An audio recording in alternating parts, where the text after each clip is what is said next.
In this class, we are going to learn how to solve quadratic equation using the completing the square method. Okay, let's start with the first question. We are asked to find the value of x in this quadratic equation x squared plus 7x minus 30 equals to 0. Okay, how do we solve for the value of x using the completing the square method? The first step is that we are going to move the constant term to the other side of the equation. You understand? The constant term in this quadratic equation is negative 30. Okay, so I'm going to have x squared plus 7x equals to 30. You understand? Because if the negative 30 crosses the equals to sign, the negative sign is going to change to what? Positive sign. Okay, now having taken the constant term to the other side of the equation, the next step is that we are going to add the half of the square of the second term to both sides of the equation.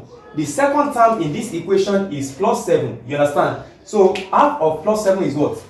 1 over 2 multiplied by 7. That is what?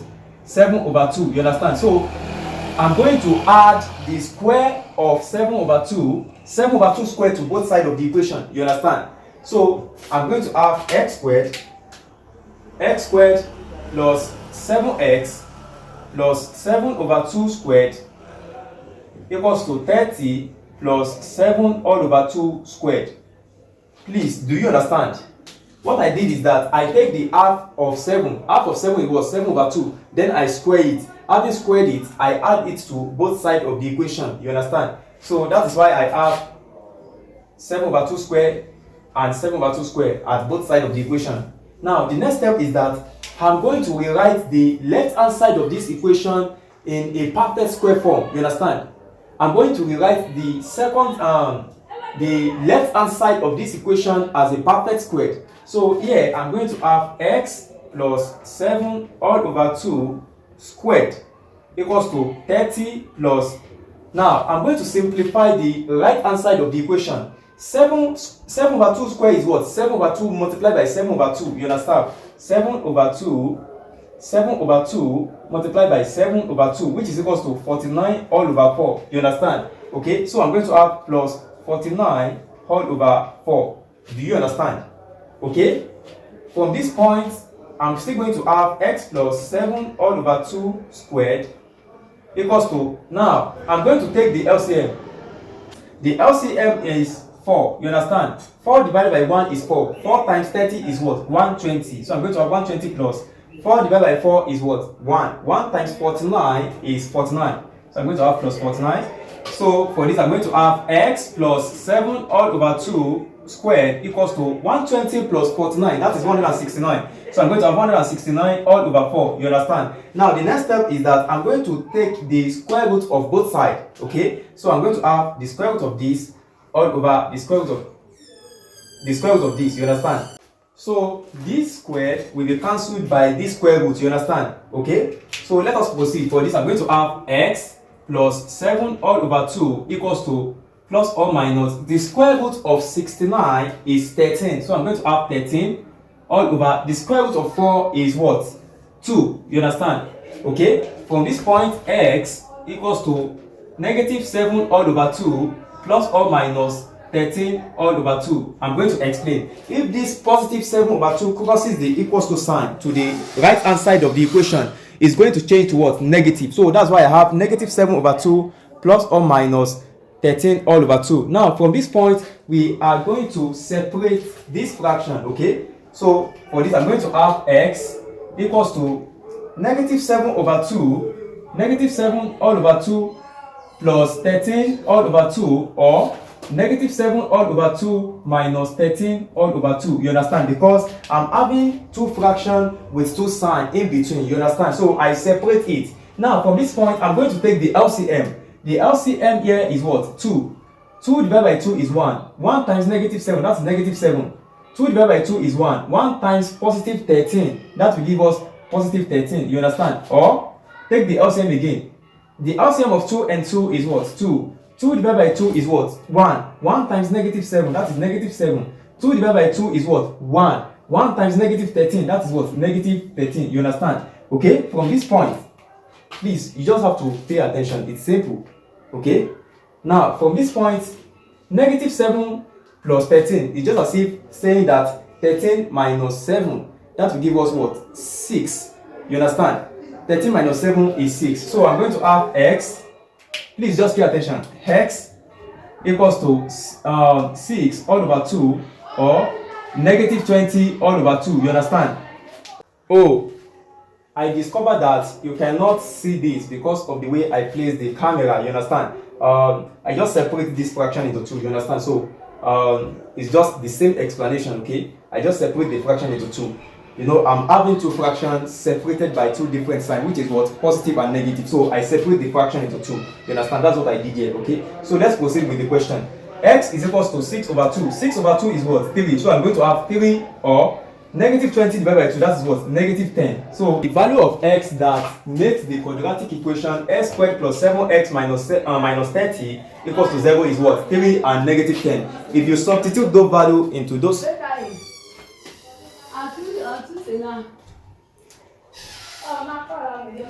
so the value of x that makes the quadratic equation x squared plus 7x minus 30 equals to 0 is what? 3 and negative 10. Okay. The next question, we are asked to solve for the value of x in the quadratic equation 2x squared minus 3x minus 5 equals to 0. 2x squared minus 3x minus 5 equals to 0. Okay, how do we solve this quadratic equation using the completing the square method? We are still going to go the same way, okay? But in this quadratic equation, you can see that the coefficient of x squared is not unity, that is, it is not 1. Okay, so I just want you to pay attention. Okay, you are going to understand. The first step is that we are going to move the constant term to the other side of the equation, to the right hand side of the equation. Okay, so the quadratic equation becomes like this. I'm going to have 2x squared minus 3x equals to 5. You understand?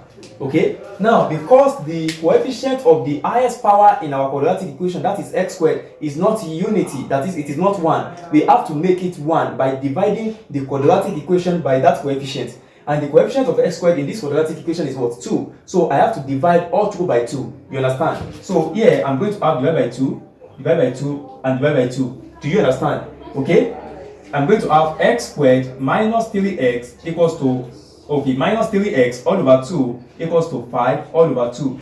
Do you understand? Okay, now the next step is that I'm going to add half of the square of the half of the second term of the quadratic equation to both sides of the equation.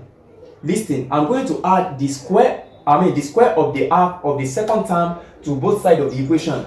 In this equation, I'm having two sides. The first side is this, and the second side is the right hand side. So the second term in this quadratic equation is what? 3 all over 2. You understand? Oh, negative 3 all over 2. So I'm going to take the half of the square. You understand? Okay, I'm going to square the half. Half of 3 over 2 is what? 1 over 2 multiplied by 3 over 2. That is what? 3 over 4. You understand? So I need the square. Do you understand what I'm trying to say? Add the square of the half of the second term, which is negative 3 over 2, to both sides of the equation. So I'm going to have here x squared negative 3x all over 2 plus minus 3 all over 4 squared. You understand? Equals to 5 all over 2 plus minus 3 all over 4 squared. Do you understand? I add the square of the half of the second term, which is negative 3 over 2, I add it to both sides of the equation.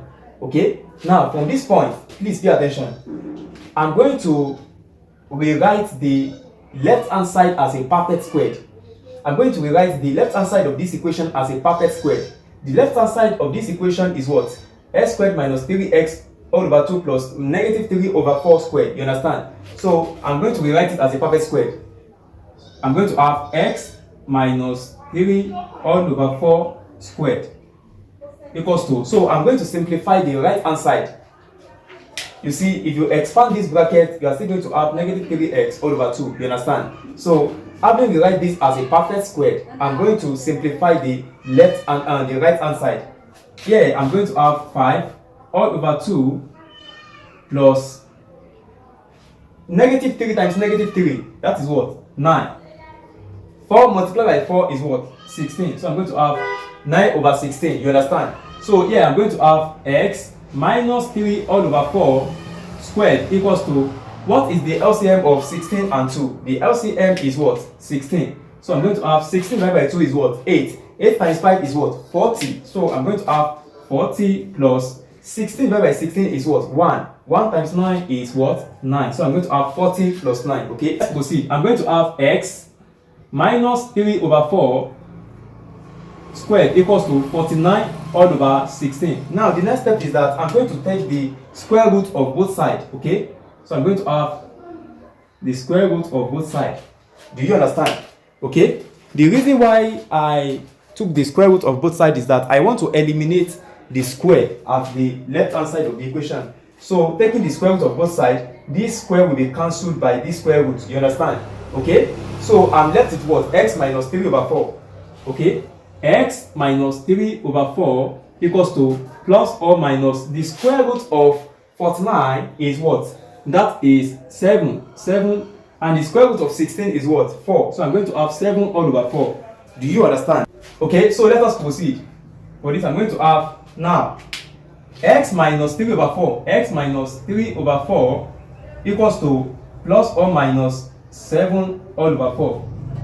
Okay, I'm going to move this negative 3 over 4 to the right hand side of the equation. So I'm going to have x equals to 3 over 4 plus or minus 7 all over 4. You know, it is having a negative sign before. So if it crosses the equals to sign, the negative sign is going to change to what? Positive. You understand? So that's why I have 3 over 4 plus or minus 7 all over 4. Okay, I'm going to separate these two fractions now. Okay, so x is equals to 3 over 4 plus 7 over 4 or 3 over 4 minus 7 over 4. You understand? Okay, here I'm going to have x equals to, what is the LCM? The LCM here is what? 4. So I'm going to have 4. 4 divided by 4 is 1. 1 times 3 is what? 3. So I'm going to have 3 plus 4 divided by 4 is what? 1. 1 times 7 is what? 7. Or, okay, take the LCM. The LCM of 4 and 4 is what? 4.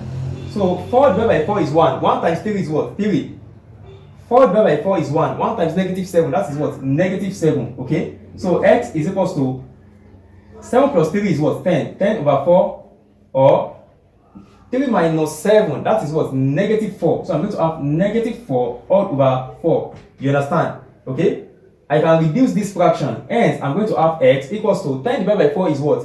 5 all over 2 or, now negative 4 divided by 4, what is the answer? That will give me what? Negative 1. You understand? So I'm going to have or negative 1. So the value of x that makes the quadratic equation 2x squared minus 3x minus 5 to be equals to 0 is what? X is equals to 5 over 2 or x is equals to negative 1. Do you understand? If you plug in these values into this quadratic equation, you are going to have 0. You understand? So that is what it means. Those values are the root of that quadratic equation. Do you understand? Okay, so that will be all for this class. If you have any question regarding this class, let me know in the comment section. Okay, see you in the next class.